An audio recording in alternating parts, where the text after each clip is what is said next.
Kuya, sino yung tinitignan mo sa picture? Si Mia to. Yung kapatid ng ate mo. Darating sila mamaya.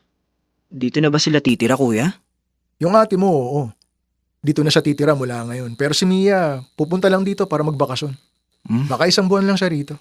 Bakit tinitignan mo yung picture niya? Naka-swimsuit pa siya dyan ah. Ano ka ba? Naklik ko lang naman. Friends kasi kami sa social media kaya nakikita ko rin yung mga post niya. Teka, tamang-tama. Magtatagal siya rito. Di ba wala ka pang girlfriend? Pormahan mo na. Mas mabuti nang ikaw yung mauna kaysa mapunta pa sa iba. Di ko siya type, kuya eh.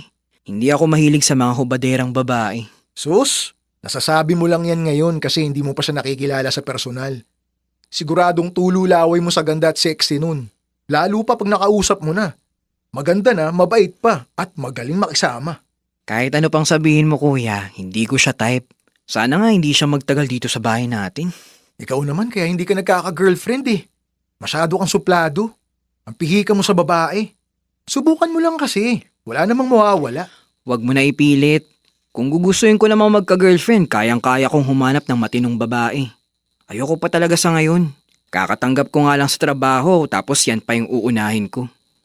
Ay, ikaw bahala. Sa bagay, bata ka pa naman. Pero ang boring ng buhay mo eh. Di man lang yata kayo nagkatikiman ng huling girlfriend mo. Hindi naman kasi yun yung intention ko kung bakit ako nanligaw, kuya. Hindi ko iniisip na may mangyayari agad sa amin. Mabagal ka lang talaga.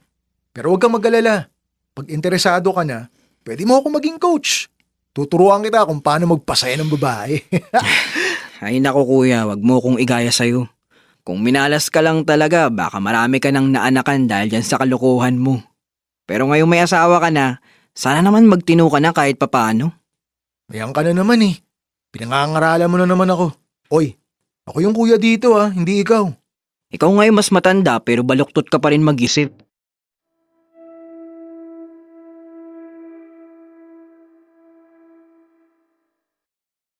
Dear Love, ako si Dustin. Mas matanda ng 7 years sa akin si Kuya Warren, pero parang baliktad kaming dalawa. Mas mature pa ako sa kanya sa halos lahat ng bagay, lalo na sa mga desisyon sa buhay. Wala naman talaga siyang balak na pakasalan yung girlfriend niya pero dahil nabuntis niya, wala na siyang nagawa nung nagdesisyon yung pamilya ni ate na ikasal sila. Ayos na sana dahil medyo natuto na siya na maging responsable.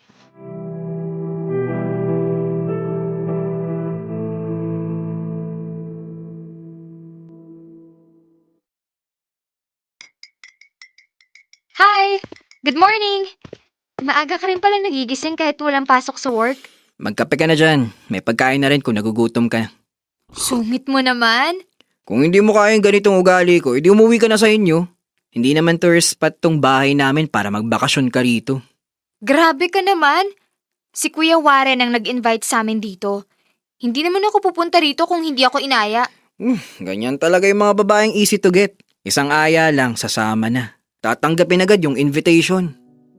Alam mo, ginagawa ko naman lahat para makisama ng maayos. Pero hindi ko magets kung bakit parang ang init masyado ng dugo mo sa akin. Hindi ba obvious? Ayokong nandito ka. Tignan mo nga yung mga sinusuot mong damit, laging bitin sa tela. Alam mo naman may mga lalaki dito tapos magsusuot ka ng ganyan. Nasaan na yung respeto mo sa sarili mo? Ang OA mo naman, Dustin. Sino ka ba para diktahan ako kung anong dapat kong isuot, ha? Komportable ako rito kaya wag mo akong pakialaman. Hindi naman yung suot ko yung problema eh. Yung pag-iisip na meron ka. Kasi kahit balutin ko ang buong katawan ko para wala na kahit konting balat na makita, masasexualize pa rin ako kung manyak yung lalaki. Alam ko, pero mas madaling makaagaw pansin yung mga sinusuot mo. Pwede mo namang gawin yan pero dun sana sa bahay nyo, hindi dito. Masyadong masakit sa mata. Huwag kang mag-alala. Tatapusin ko lang yung isang buwan ko rito. Uuwi na ako sa amin. Hindi na ako ulit babalik dito para hindi ko na makita yung pagmumukha mo. Masyado akong masungit. Mabuti naman kung ganun. Hindi ko rin naman gustong nandito ka. Sama ng ugali mo! Mas sasama pa yung ugali ko kung hindi mo aayusin yung pananamit mo. Uulitin ko lang walang problema sa pananamit ko. Sa ugali mo meron, malaki. Hindi ka mo lang magpakita kahit konting pakikisama.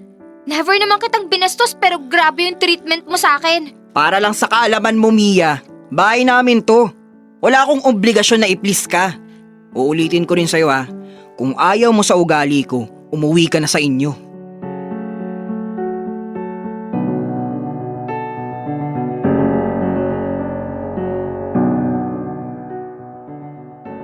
Di ko naman sinabi mga masasakit na salitang yun para awayin o saktan ng damdamin ni Mia. Siguro sa maling paraan ko lang talaga nagawa. Pero isa lang naman ang gusto kong gawin nung time na yun. Ang protektahan siya kay Kuya Warren.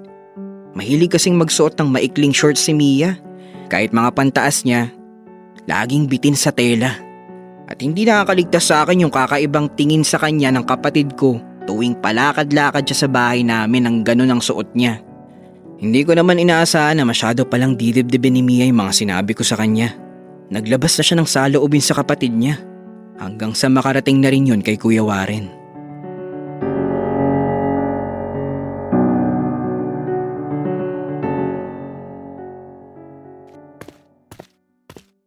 Dustin, pwede ba tayo mag-usap? Tungkol saan kuya? Tungkol kay Mia. Ano na naman problema ng babaeng yun? Yan! Yung ugali mong yan. Yan ang problema niya. Dustin naman, 1 buwan lang si Mia dito. Maayos naman siya makisama. Bakit ganun mo siya itrato? Nakakahiya tuloy dun sa tao.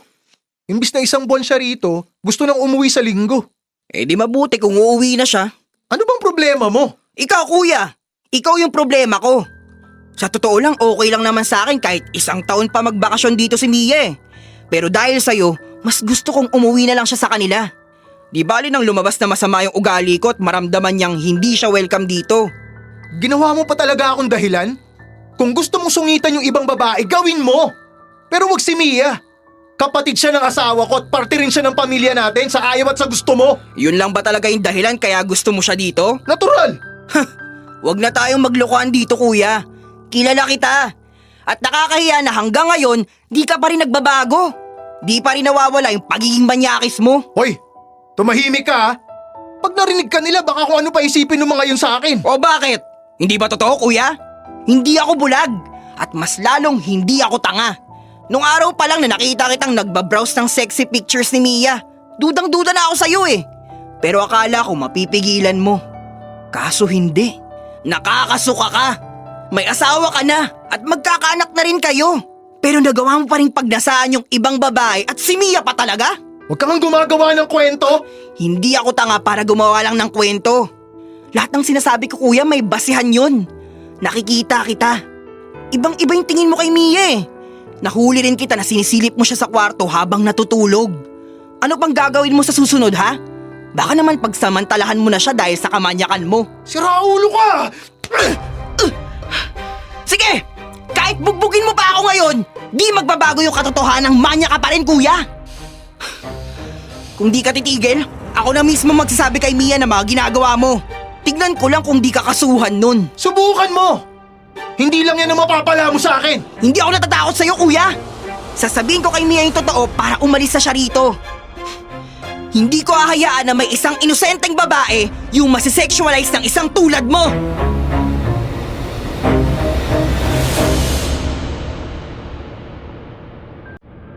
Plano ko na talagang sabihin kay Mia ang ginagawa sa kanya ni Kuya Warren. Pero hindi ko akalaing nakikinig pala siya sa usapan namin ng mga oras na yon. Umalis siya nang walang paalam. Hindi niya rin sinabi sa atin niya yung dahilan. Nagulat na lang ako nang bigla niya akong inad sa social media. Inaccept ko naman. Dahil nakaalis na siya sa bahay namin, wala nang dahilan para magsungit pa ako. Pagkatapos nun, bigla na lang siyang tumawag sa akin.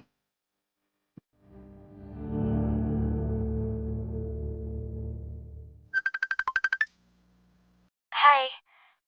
Pasensya ka na sa biglaan kong pagtawag sa'yo. May gusto lang sana akong sabihin.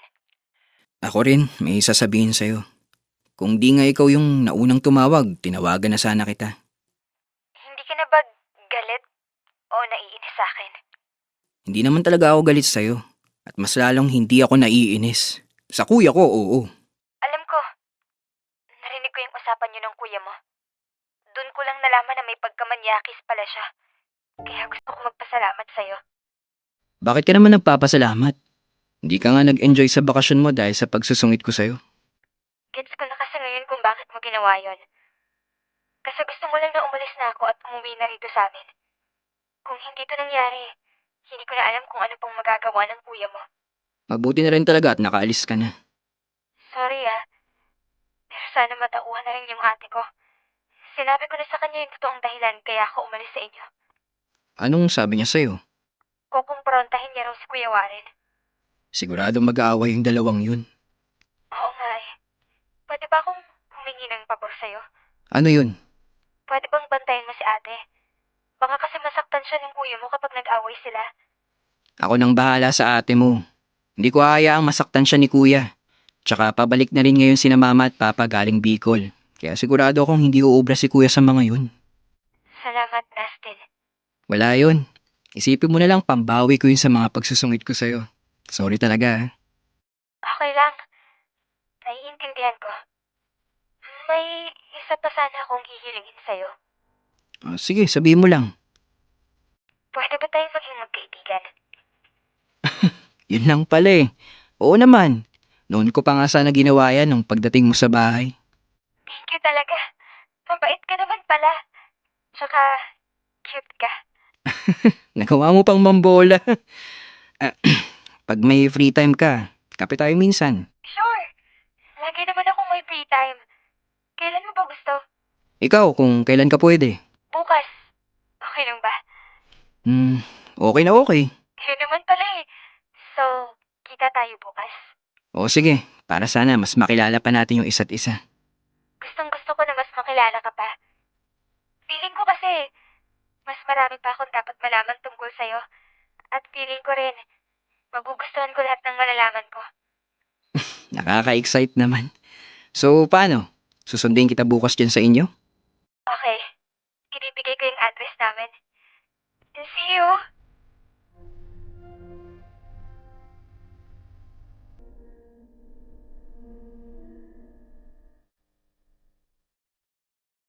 Dear Love, hindi ko inaasahan yun ang magiging tulay para mas mapalapit kami ni Mia. Natuloy yung date namin. Nagsimula rin kami sa talking stage. Pero kahit sinasabi naming magkaibigan lang kami, aware naman kami na higit pa ron yung gusto naming mangyari. Halos araw-araw na kaming magkausap hanggang sa naging part na siya ng routine ko. Matapos mangyari yung komprontasyon, nagdesisyon na rin na maghiwalay sina Kuya Warren at asawa niya. Sa palagay ko kasi, mas mapapabuti ate ni Mia sa ibang lalaki. Hanggat ganon si Kuya, walang babaeng sasaya sa kanya. Para sa akin, isang malaking kasalanan ang magbulag-bulagan. Ang tunay kasing pagmamahal sa pamilya, hindi lang dapat nasusukat sa pagtatanggol sa kanila, kundi sa kakayahang ituwid sila kapag wala na sila sa tama.